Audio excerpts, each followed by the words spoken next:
November 22 சனிக்கிழமை. மாய்மாலம். குருடனான பரிசேயனே, போஜன பான பாத்திரங்களின் வெளிப்புறம் சுத்தமாகும்படி அவைகளின் உட்புறத்தை முதலாவது சுத்தமாக்கு. மத்தேயு 23:26.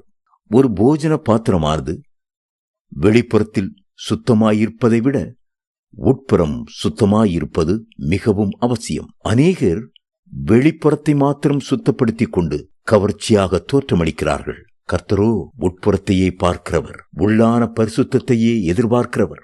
மாய்மாலக்காரரை வெள்ளையடிக்கப்பட்ட கல்லறை என்று இயேசு அழைத்தார்.